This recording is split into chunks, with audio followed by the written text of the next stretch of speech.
Alhamdulillah wassalatu wassalamu ala sayyidina Rasulillah Muhammad ibn Abdullah wa ala alihi wa sahbihi wa man wala wa la hawla wa la quwata illa billahi al-azim. Subhanaka la ilma lana illa ma 'allamtana innaka antal alimul hakim. Allahumma salli wa sallim ala sayyidina Muhammadin al-fatih lima ughliq wal khatim lima sabaq wa nasir al-haqq bil haqq والهادي إلى صراطك المستقيم وعلى آله وصحبه حق قدره ومقداره العظيم. أما بعد، معاشر الحاضرين رحمكم الله.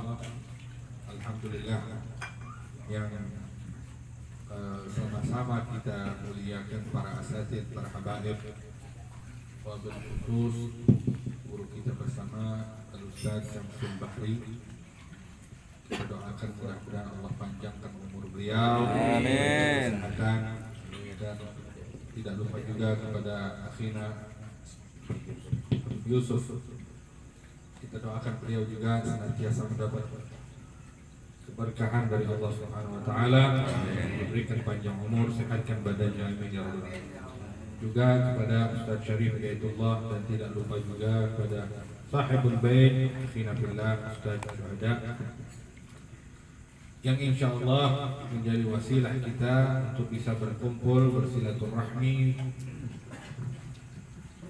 di dalam majelis yang mulia ini, di malam yang insya Allah menjadi salah satu malam yang membawakan kesaksian buat kita di hadapan Allah Subhanahu wa taala. Amin. Dikatakan tu'radu a'mal ummati fi kulli itsnain wal khamis wa fi riwayah. Diangkat amal umatku di setiap hari Senin. Begitu juga dalam riwayat hari Kamis. Alhamdulillah kita nih hari masuk hari Senin.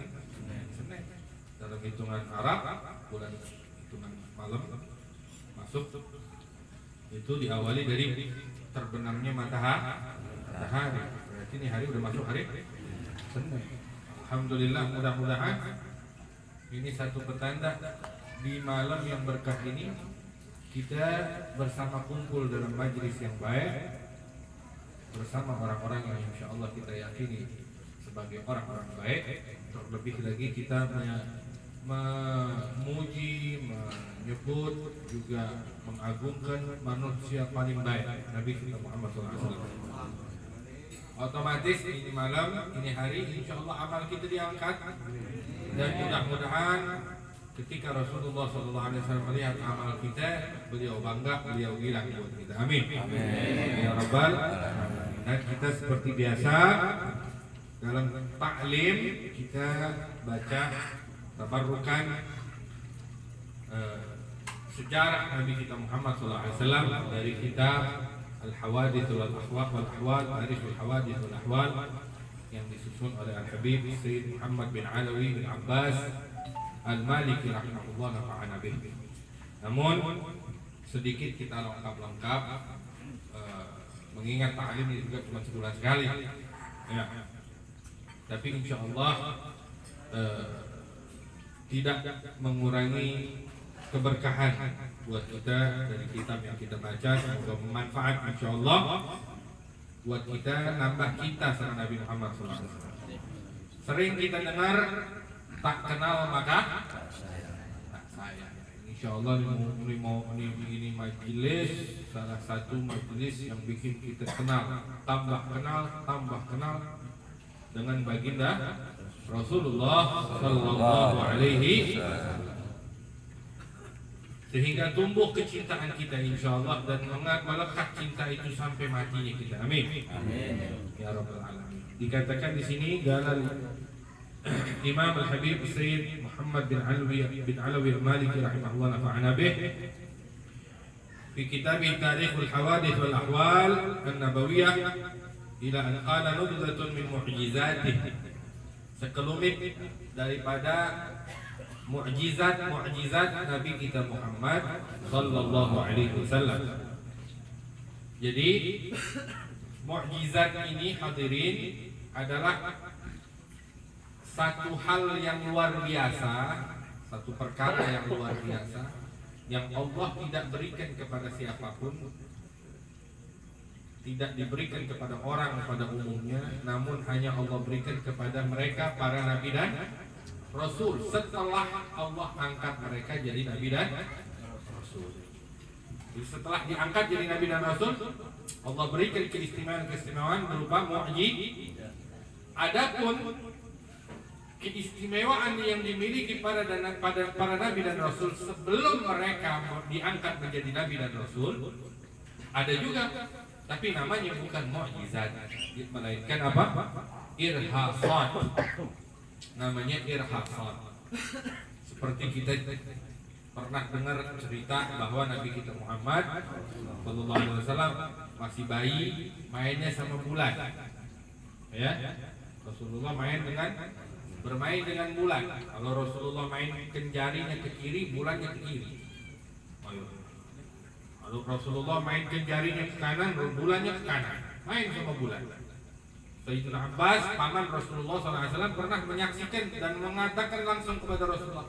Beliau menyaksikan waktu Rasulullah masih kecil, Rasulullah main sama jarinya pakai apa? Main bulan dengan jarinya. Kata Rasulullah apa? Nah, iya. Sesungguhnya bulan itu mengalihkan aku dari tangisan. Kata Rasulullah. Rasulullah masih baik, tapi Rasulullah ingat. Aku itu bulan mengalihkan Rasulullah dari nangis. Jadi diajak main sama bulan. Nah, kalau kita mainannya apa kalau masih bayi ya kira-kira? Itu yang diputer. Dinding. Ya. Rata-rata matanya pada juling punya.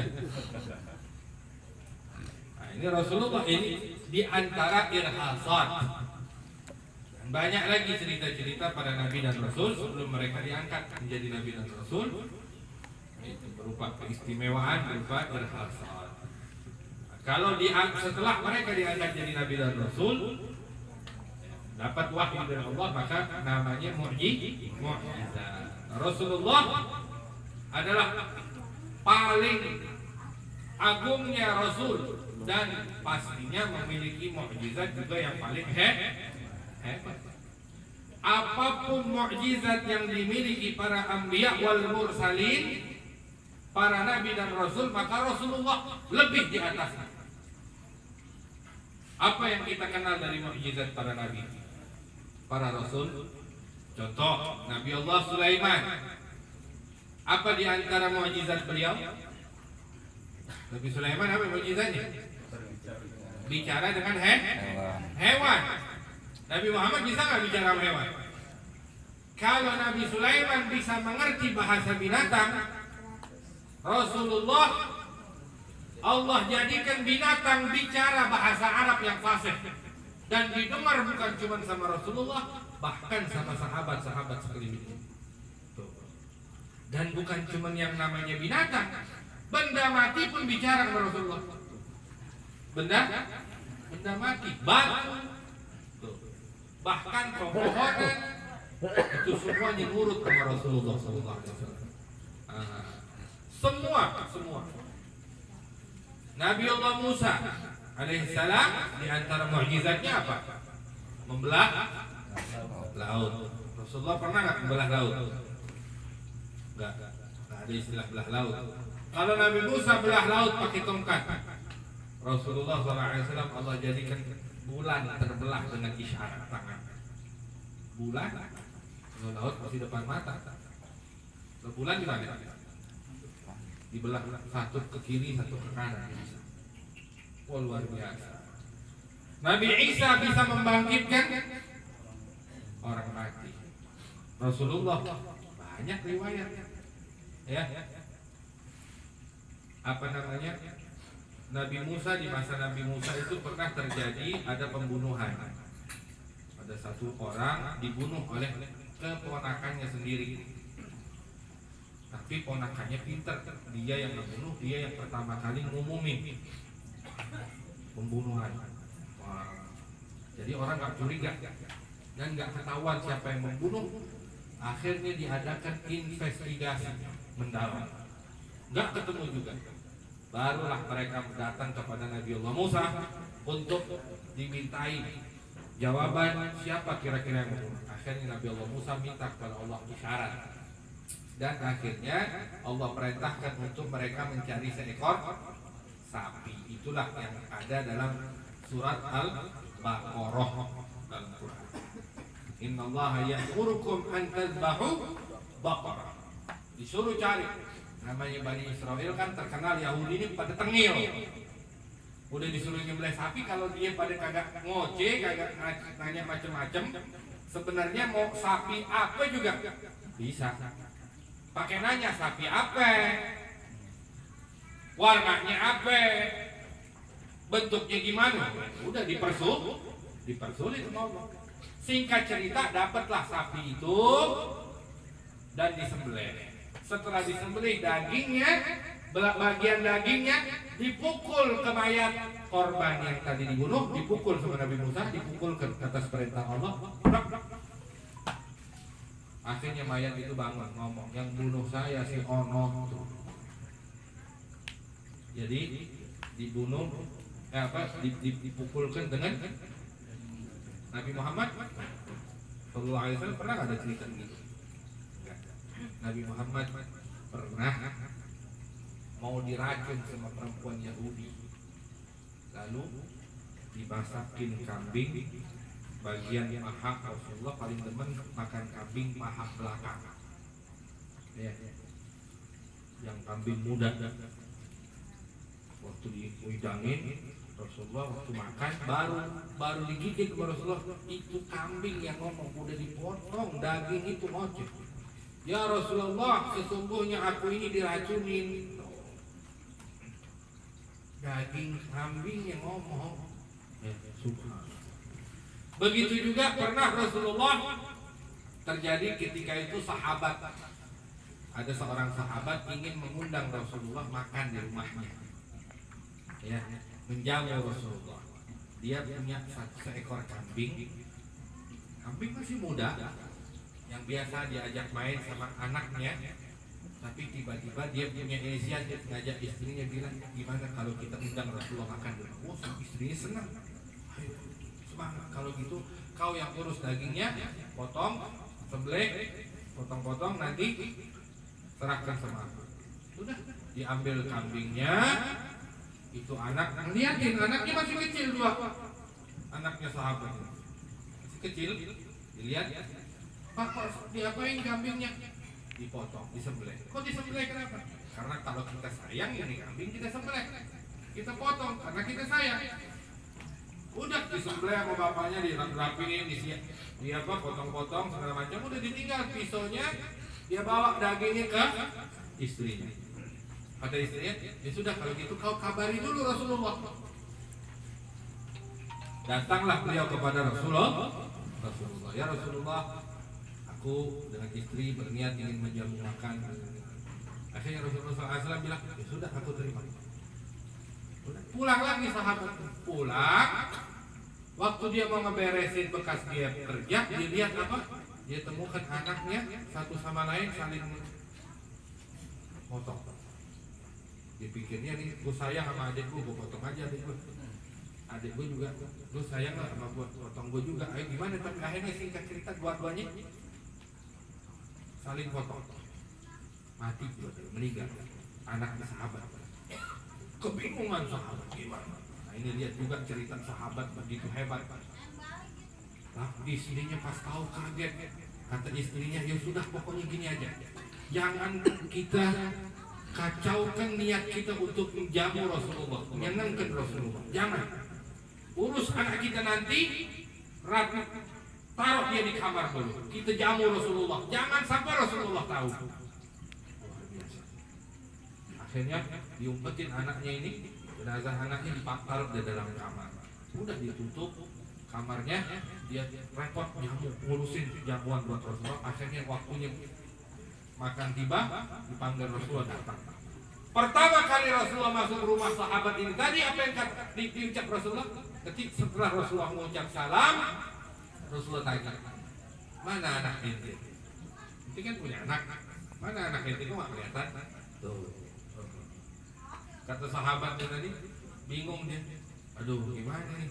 Ya, suasana kacau lagi. Ada ya Rasulullah? Ada. Ada ya Rasulullah. Di mana? Ada di kamar ya Rasulullah. Bohong nggak sahabat? Bohong nggak? Enggak dong. Emang di kamar anaknya kan? Ada ya Rasulullah. Di mana? Di kamar ya Rasulullah. Apa kata Rasulullah selanjutnya? Panggil mereka. Wah, bingung nih baru. Gimana ini? Disuruh panggil mereka. Tapi Rasulullah udah panggil aja. Mau ngomong, panggil dulu. Akhirnya udah, dia masuk. Sebelum ke kamar panggil anaknya, lihat muka istrinya, kata istri, ikuti maunya Rasulullah. Udah pasrah. Orang tua ini sahabat masuk ke kamar, pas dibuka ke kamar apa? Dilihat anaknya lagi main berdua.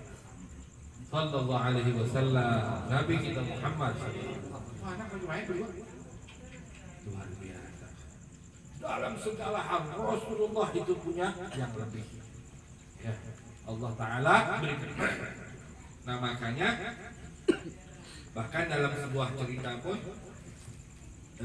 diriwayatkan, jangan menutup kemungkinan bahwa Rasulullah itu membangkitkan ayah dan ibunya dan diajak masuk ke dalam agama Allah. Apa yang Rasul inginkan nggak mungkin Allah nggak kasih. Ya, apalagi sekedar untuk mengajak orang tuanya masuk dalam agama Allah. Baik, kembali lagi. Nah, inilah mukjizatnya Rasulullah sallallahu alaihi wasallam. Faminha, di antara yang ada daripada mukjizat Rasulullah sallallahu alaihi wasallam adalah wa huwa a'dhamuha, dan yang paling agung dari semua mukjizat Rasul ya adalah Al-Qur'an. Al-Quran adalah mukjizat teragung yang Allah Ta'ala berikan pada Nabi Muhammad sallallahu alaihi wasallam. Di mana kok bisa? Maksudnya apa? Yaitu Allah jadikan isi Al-Quran semuanya tergambar pada zat sifat Nabi kita Muhammad sallallahu alaihi wasallam. Gak ada yang keluar. Paham? Gak ada yang meluput. Nabi Muhammad sallallahu alaihi wasallam dari ujung rambut ke ujung kaki Al-Quran. Kalau Al-Quran bilang sholat, Al-Quran nyuruh zakat, Al-Quran nyuruh ini itu segala macam, Nabi Muhammad sallallahu alaihi wasallam. Beliaulah yang menerjemahkan isi Al-Quran dengan apa? Dengan dari ujung rambutnya sampai ujung kaki. Sallallahu alaihi wasallam. Itu yang pertama. Yang kedua, kenapa dikatakan Al-Quran paling agungnya mukjizat? Karena Allah jadikan Al-Quran itu daim ila yaumil qiyamah. Berarti menggambarkan bahwa Rasulullah sallallahu alaihi wasallam punya mukjizat yang tidak akan pernah lepas, tidak akan pernah putus sampai hari kiamat. Jadi kalau mukjizatnya anbiya, rasul semuanya, Nabi Musa belah bulan. Sampai sekarang enggak tuh bulan belah lautan sampai sekarang enggak? Nah, kelar kan? Nabi Sulaiman alaihissalam bisa bicara sama binatang, setelah sekarang masih ada? Habis semua mukjizat.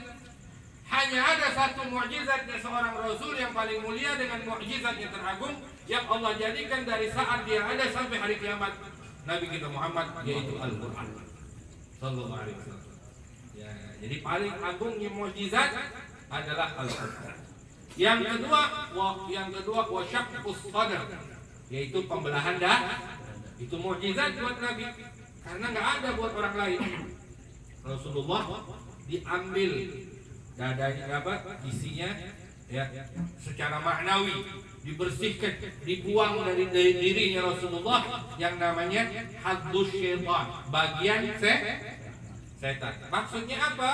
Maksudnya Allah singkirkan dari diri Nabi Muhammad rahmatnya untuk setan. Jadi setan itu nggak kebagian rahmatnya Nabi.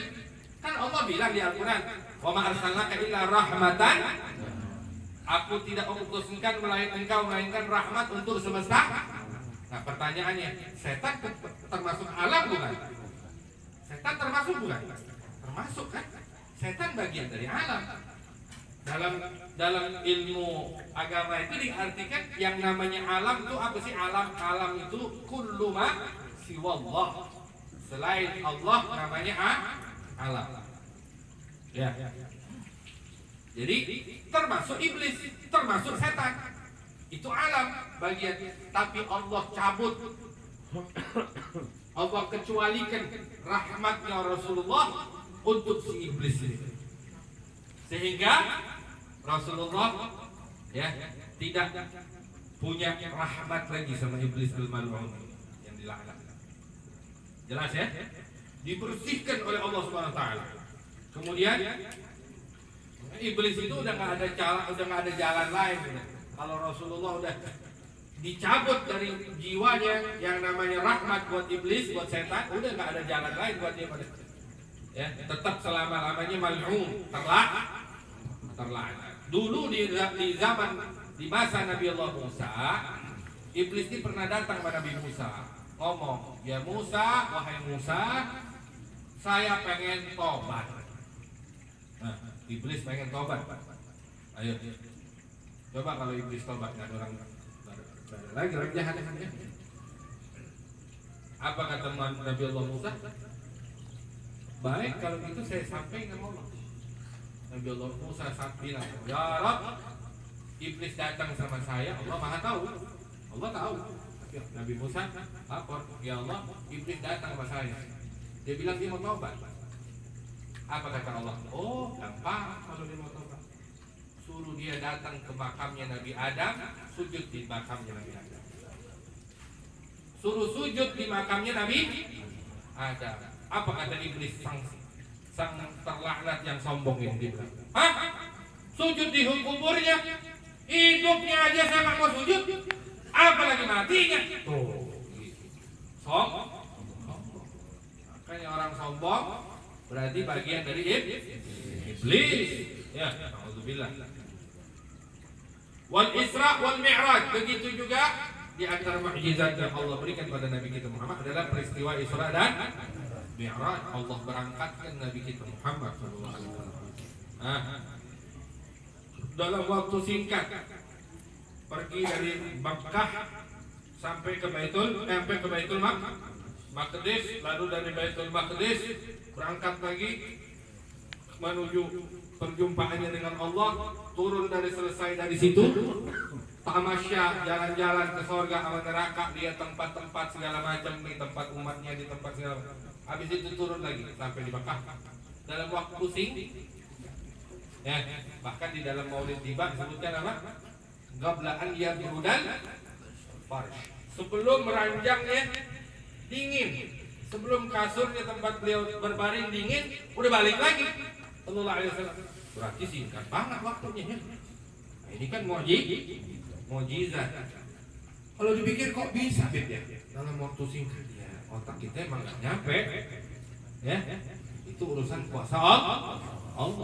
Tapi kalau dipikir logika bisa nggak kira-kira? Bisa nggak kira-kira? Dari Mekah ke Baitul Maqdis aja saat itu perjalanan waktu 40 hari. Pergi 40 hari pulang. Tuh. Mekah Baitul Maqdis. 40 hari perjalanan. Tapi Rasulullah SAW dalam waktu singkat luar biasa. Orang dulu kalau diceritain mah gila loh, tingkat sama kayak Abu Jahal begitu. Waktu Rasulullah pulang dari Isra setelah peristiwa Isra dan Mi'raj, di pagi harinya Rasulullah bingung gimana caranya mau nyampein ke orang-orang ini ya, mau ngumpulin orang, mau cerita gimana. Kan gak gampang ngumpulin orang, betul? Gampang gak ngumpulin orang, Mas? Pak, kayak gitu nih ngumpulin majelis nih, gampang gak? Saya kok didatangi dulu atu-atu, diajak, diiming-imingin ada makanan kebulis gitu. Berbeda. Apalagi ini mau diajak nyebarin syariat, nggak gampang ngumpulin orang. Nah, akhirnya Rasulullah lagi asik, lagi berpikir gimana cara yang baik untuk ngumpulin orang supaya bisa nyampaikan ini risalah tentang Isra dan Mi'raj, perintah salat dan sebagainya. Tahu-tahu Abu Jahal lewat. Abu Jahal, kata Abu Jahal, Muhammad kayaknya lagi bingung. Nah, ditanya, padahal Rasul bukan bingung, memang lagi sengaja berpikir mana jalan yang baik buat kumpulin orang. Tahu-tahu Abu Jahal bilang, "Mabi kayak Muhammad, ada apa itu Muhammad?" Kata Rasulullah SAW, usriya biya, aku semalam diberangkatkan. Abu Jahal mikir, ila kemana? Kemana dia diberangkatkan? Ila Baitul Maqdis, ke Baitul Maqdis kata Rasulullah. Kata Abu Jahal, aneh nih, nyeleneh nih, ya. Waqad asbahta baina dhahranaina. Kau semalam berangkat, pagi itu udah di sini lagi di tengah-tengah kita. Nah, kata iya. Kata Abu Jahal, kesempatan ini bikin malu ya Rasulullah. Muhammad bikin malu seperti. Ya kata Abu Jahal, ya Muhammad, kaifa idza jama'atul qaum? Gimana kalau seandainya aku kumpulkan kaum Quraisy? Lalu kau sebarkan dan kau beritakan sama mereka. Kata Rasulullah, ini kesempatan ini. Ya Rasulullah lagi bingung mikirin caranya yang baik gimana. Tahu Abu Jahal nawarin kayak begitu. Tujuannya Abu Jahal emang mau dipermalukan Rasulullah, tapi tanpa disadari justru itu membantu. Ya Allah atur begitu. Nah, sampai akhirnya Rasulullah sampaikan pada protes itu. Cuman karena ini kau kumpulin kita cerita yang nggak bener ini. Gila, Rasulullah dikata-katain habis-habisan orang-orang kafir gitu ya. Yang percaya di antaranya Sayyidina Abu Bakar Siddiq. Nah dari situlah beliau mendapatkan gelar As-Siddiq. Kemudian Rasulullah SAW perjalanan dari Makkah ke Baitul Maqdis itu bukan perjalanan yang singkat sebagaimana yang kita katakan, tapi di situ Rasulullah berhenti di beberapa tempat. Di antaranya Rasulullah berhenti di tempat kelahirannya Nabi Isa, berhenti di makamnya Nabi Musa, berhenti di beberapa tempat Rasulullah SAW berhenti. Ya. Akhirnya sampailah di Baitul Maqdis disambut oleh para nabi dan rasul. Para nabi dan rasul. Seluruhnya yang pernah Allah angkat, Allah pernah Allah hadirkan semuanya. Dalam riwayat bahkan dengan ruh dan jasadnya para nabi dan rasul. Allah bangkitkan saat itu. Ya. Dan Rasulullah menjadi imam untuk menghadap Allah. Makanya di dalam tarhim kalau kita sholat, mau azan tuh, ada tarhim kan biasanya. Assalatu wassalamu alaik. Ya kan? Ada kalimat apa? Astagfirullahaladzim. وَتَقَدَّمْتَ لِلصَّلَاةِ فَصَلَّى كُلُّ مَنْ فِي السَّمَاءِ وَأَنْتَ الْإِمَامِ. Itu apa artinya? Dan kau maju depan untuk memimpin sholat. Seluruh penduduk langit, seluruh ahli sama, termasuk para nabi dan rasul. Wa antal imam, sedangkan kau imam. Luar biasa. Wa ilal muntaha. Nah itu tarhim itu sebenarnya cerita tentang Isra Mi'raj secara general. Dan kau sampai naik ke Sidratul Muntaha. Rufi'ta kalimat ya. Wa sami'ta nida alaika salam. Itu udah jarang itu. Udah jarang. Mesti sering-sering dihidupin lagi itu tarhim kayak begitu. Ya. Sering-sering. Kemudian kita sering dengerin di radio dong, rekaman. Kemudian wa ikhbaruhu an Baitul Maqdis. Nah, di antaranya juga mukjizat yang Rasulullah terima, yang Rasulullah miliki, Allah berikan adalah pemberitaan dari Allah melalui malaikatnya tentang keadaan Baitul Maqdis. Ketika Rasulullah pulang dikumpulkan orang, Rasulullah ada orang ngetes, kalau memang kau dari sana, coba kasih tahu kita gimana Baitul Maqdis, berapa jumlah jendelanya, pintunya ada berapa? Pakai dites, tiangnya berapa tiangnya? Ya. Ada mau tanya, masjid itu namanya apa masjid ini? Baitul Ma'mur. Ada yang orang situ nggak? Banyak kan? Sering masuk situ? Jumatan di situ kan? Ada mau tanya, jendelanya berapa? Padahal tinggal di sini kan? Ini Rasulullah baru sekali doang ke situ. Ditanya jendela, pintu, sama tiang. Ini kan ngejek namanya. Yang tinggal di sini aja rame-rame bertahun-tahun kagak ingat kira-kira berapa? Hitung dulu. Jadi coba hitung jendela atas bawah sama pintunya berapa kira-kira? Kisi-kisinya. Jadi hadirin, ini kan ejekan, tapi Allah beritakan langsung melalui malaikat Jibril ditampilkan depannya Rasulullah tuh Baitul Maqdis, sehingga Rasulullah langsung hitung di hadapannya langsung ada Baitul Maqdis, ya ibaratnya langsung live online, ya langsung live. Kan Rasulullah Baitul Maqdis itu oh jumlahnya sekian, yang sekian, pintunya sekian, tiangnya sekian, ini sekian. Bahkan Rasulullah sebutkan yang lebih dari apa yang dia tanya. Ibaratnya kalau kita sekarang mungkin disebutin ibaratnya konbloknya sekian, tuh papingnya sekian, tuh disebut nama yang ini sekian, jumlah sekian, tuh kalau kita itu yang Masya Allah sebutin semua tentang masjid, sebutin tentang masjid, oke, Anda sebutin tentang masjid, Baitul Maqbur, pintu sekian, jendela sekian, tiang kagak ada, kisi-kisi segala macam, keramik sekian, ukurannya sekian, paping blok sekian, dan semua terus hitung-hitung semua totalnya utang sama material sekian. Kita sebutin sekalian ya. Jadi hadirin rahimakumullah, ya, wajiqaqil qamar, begitu juga sambungan daripada peristiwa itu, akhirnya mereka menuntut untuk kalau memang kau betul Nabi dan Rasul, coba belah ke bulan, dibelah bulan terus, dibelah bulan suruh satu. Coba kalau memang ini sihir nih Pak nih, tipuan mata. Kalau memang benar coba pisahin, satu di masyrik, satu di maghrib. Ajib. Udah dibelah masih nggak percaya juga. Ya udah dipisah orang itu.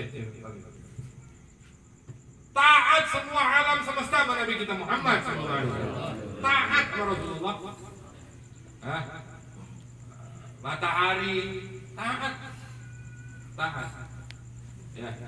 Sama Sayyidina Ali aja taat. Imam Ali bin Abi Thalib di antara karomah ini, bukan mukjizat, karomah. Imam Ali itu pernah ya ngurusin sesuatu sampai ada tamu ya buat keperluannya Rasulullah SAW. Tiba-tiba apa? Dia belum sholat asar. Akhirnya Sayyidina Ali bilang, matahari tungguin ya, saya belum sholat asar, jangan terbenam dulu. Oh begitu, nurut. Bahkan wali minal aulia ada yang begitu. Ada seorang wali minal aulia kayak begitu juga. Dia belum sholat asar disibukkan sama tamu yang dia nggak bisa tinggal. Akhirnya apa? Dia keluar ke rumahnya, udah mau dekat lagi mau terbenam matahari, dia bilang, matahari jangan terbenam dulu, karena belum sholat. Nurut matahari sama wali, diem aja, nggak terbenam. Sampai itu wali, orang itu pulang, dia sholat, dia ibadat, asyik, zikir segala macam. Tiba-tiba datang perempuan wali juga, waliyah datang. Mau sampai kapan ente tahan itu matahari? Aneh puasa ini, kagak terbenam ini. Masya Allah, wali itu umatnya Nabi begitu, Sallallahu Alaihi Wasallam. Saya puasa ini, ya kan? Nunggu azan maghrib kagak turun di matahari gara-gara ente. Mau apa? Mau stop dong azan, matahari turun. Luar biasa. Ya, kalau kita mah jauh.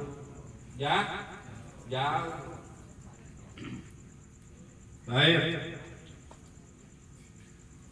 Wa annal mala'u minal Quraisy ta'aqadu ala qatlihi fa kharaja alaihim fa khafadu absarahum wa sakata adqanahum fi sudurihim wa aqbala hatta qama ala ra'sihim fa qabada qablatan min turabin fa qala shahat al-wujuh wa hasabahum fa asaba rajulun minhum fi dhalika al-hasab illa qutila yawma badr. وما رمى يوم حنين من تراب في وجوه القوم إلا هزمهم الله تعالى. Nah, katakan di antara mukjizatnya juga adalah ketika Rasulullah malam mau hijrah. Itu Rasulullah kan dikepung sama orang Quraisy. Dikepung Rasulullah.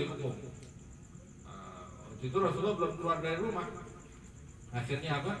Rasulullah keluar. Rasulullah SAW mereka itu bawa pedang. Mereka ini sepakat. Siapa yang memberikan solusi dalam kesepakatan itu apa? Yang memberikan solusi adalah iblis. Ya, yang menyetujuinya Abu Jahal. Apa? Kalau kita bunuh Nabi Muhammad pakai pedang kita, ya kalau dia bunuh Muhammad pakai pedang kita, pasti keturunannya Hashim bakal nuntut kita. Ya udah kalau gitu, kata Iblis ngasih Iblis nyamar jadi orang ya, ikut dalam perundingan itu. Saya punya solusi gimana kalau seandainya setiap kaum dari bani ini masing-masing hujanin pedangnya. Jadi sepakat jahatnya mereka supaya Bani Hashim nggak ada yang berani nuntut karena semuanya ikut. Kalau satu kaum buang itu bisa dituntut nanti sama Bani Hashim untuk darah tebus darah.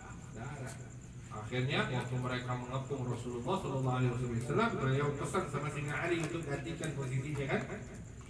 Dan Rasulullah keluar diam-diam dihadap, bukan diam-diam dari belakang kabur ke depan mereka, tapi Allah tutupi mata mereka. Dan Rasulullah ambil turab, debu sama batu kecil, Rasulullah lempar. Syahatil wujuh. Ya, akhirnya mereka nggak lihat Rasulullah SAW.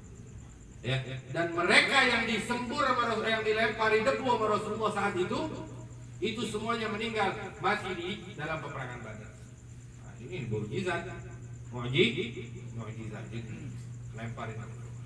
Akhirnya apa? Yang kena lemparan itu langsung nggak ngelihat Rasulullah, tiba-tiba ngantuk sendiri, akhirnya apa? Tidur. Udah Rasulullah lewat aja begitu. Seketika itu juga langsung ngantuk tidur. Ketika mereka bangun sadar, apa tidur semua? Rasulullah udah digantiin sama Sayyidina Ali. Masuk dobrak lihat Sayyidina Ali selimutan pakai ridaknya Rasulullah SAW, sorbannya Rasulullah. Waktu mereka mau hujani, mereka buka ternyata Sayyidina Ali bin Abi Thalib. Rasulullah keluar. Baik. Kemudian wa ma kana min Suraqah bin Malik idza tabi'ahu fil hijrati fasakhat qawa'im farasihi fil ardil jalid. Begitu juga di antaranya ketika Rasulullah berangkat hijrah. Dari situ Rasulullah bersama Sayyidina Abu Bakar Siddiq diam-diam berangkat hijrah. Tujuannya ke Madinah tapi nggak lewat jalan utama, tapi jalan lain supaya nggak kebaca. Nah, orang Quraisy ngumumin pagi-pagi siapa yang bisa nemuin itu dapat hadiah 100 ekor unta. 100 ekor unta Pak, berapa kira-kira? Satu unta kira-kira berapa duit? 30 juta. Ada. Seekor unta. Sapi berapa duit sapi? 30. Ya, 30 dah untanya. Kalau 100 berapa? 3M. Bayangin, Rasulullah dihargain 3M. Mau berebut orang, tapi nggak ada yang nemuin. Suraqah ini di antara orang yang tahu jalan itu. Akhirnya dia curiga, jangan lewat situ, dia dikejar. Dikejar, pas dilihat, wah itu dia. Waktu Suraqah kejar, tiba-tiba apa? Udah dekat, itu kuda kakinya mendem sendiri ke pasir.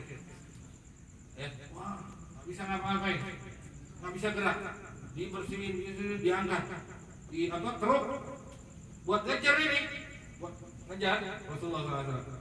Udah diangkat, dibersihin, bangun lagi kudanya diajak, masuk lagi, sampai 3 kali kejadian begitu. Akhirnya Suraqah teriak, hei! Sampai akhirnya Rasulullah SAW kata Suraqah bilang, wah ini pasti memang ada yang mencegah aku untuk. Akhirnya Suraqah ngajak bikin perjanjian.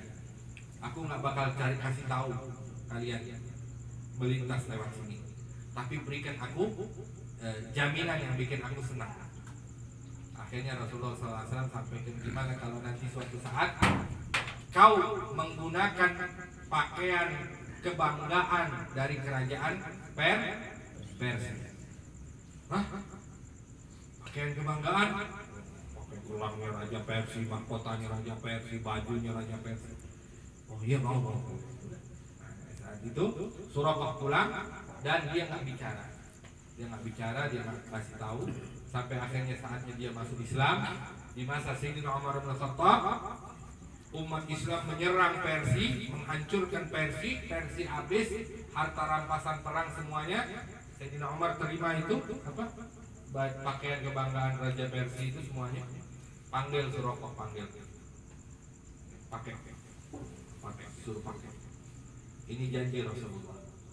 Di masa Sayyidina Umar. Ini janji Rasulullah. Ketika Rasulullah pakai, wow. Suraqah ini sahabat yang Masya Allah, tapi beliau termasuk orang yang apa ya? Istilahnya itu ya biasa-biasa aja. Biasa-biasa aja di antara kalangan sahabat lain. Dikenal rakshe lah istilahnya, lucu. Jadi ketika beliau pakai, beliau bangga, orang-orang pada ketawa melihat dia pakai kayak gitu. Ini janji. Udah dia mau jalan kata sedang mau kemana? Lepas lagi. Ini punya umat Islam, bukan punya ente. Tapi kan Rasulullah kan bilang pakai, bukan ngasih. Oh iya, bukan lagi di jalan. Bukan ngasih Rasulullah, maksudnya pakai. Gimana kalau ente pakai nanti? Kata Sayyidina Umar bukan berarti ngasih ente. Sudah. Akhirnya diserahkan sama Rasulullah. Tapi Sayyidina Umar berikan bagian daripada ghanimah rampasan perang kepada Rasulullah. Nah, itu diantara mukjizat Rasulullah SAW. Dan masih banyak lagi di sini. Mudah-mudahan di lain waktu kita bisa bawakan cerita tentang baginda Nabi kita Muhammad SAW. Mudah-mudahan bila Allah Taala tenangkan kita yang melekat sampai kita meninggal dunia. Dan mudah-mudahan Allah Taala memuliakan kita untuk bisa dekat dengan Rasulullah, memandang wajah Rasulullah di dalam mimpi kita, di dalam terjaga kita, insyaallah. Dan Allah Ta'ala kumpulkan kita bersama Nabi kita Muhammad SAW dalam surganya, amin ya Rabbal ala hadhihi niyah wa ala kulli niyatin salihah jami'a li khairati dunya wa na'imiha wa ila hadratin Nabi Mustafa Muhammad sirril Fatihah.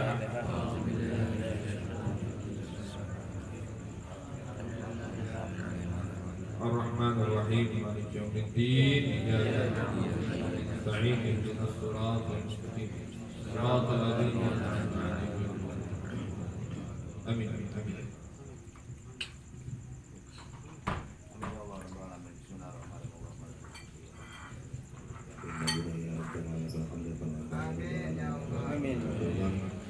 Allahumma sholli wa sallim ala sayyidina Muhammad sallallahu alaihi wa sallam.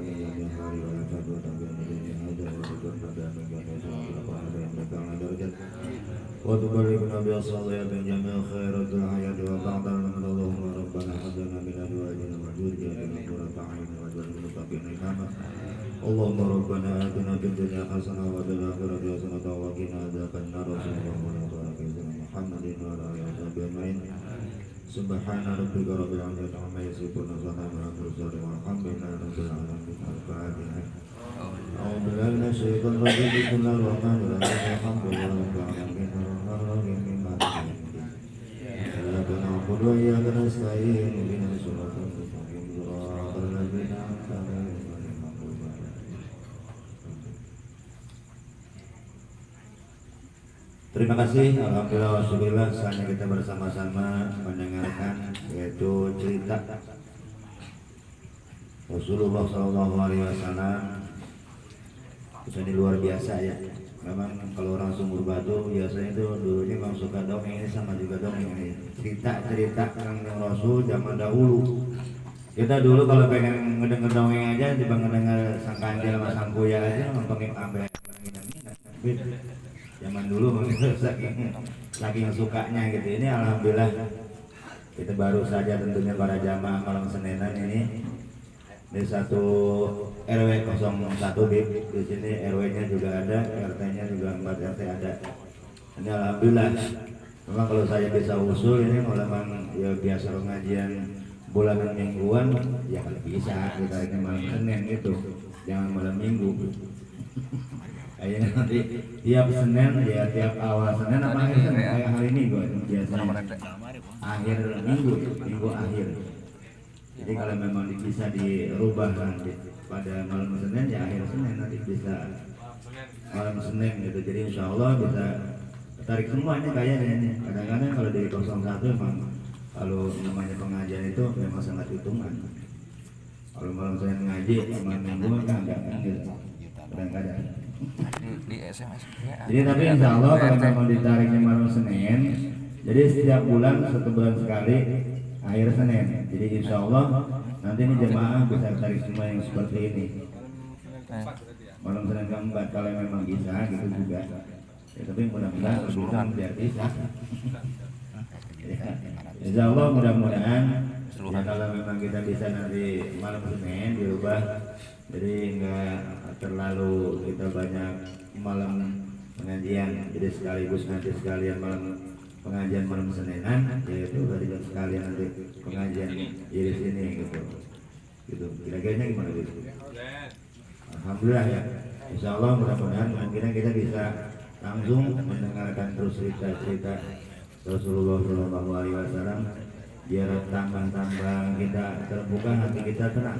Kalau memang kita sering mendengar cerita-cerita Rasulullah SAW. Itu aja tentunya saya mewakili daripada tuan rumah guru kita bersama. Insya Allah mudah-mudahan ya apapun yang kita rencanakan, ya mudah-mudahan senantiasa diberikan kemudahan oleh Allah Subhanahu Wa Taala.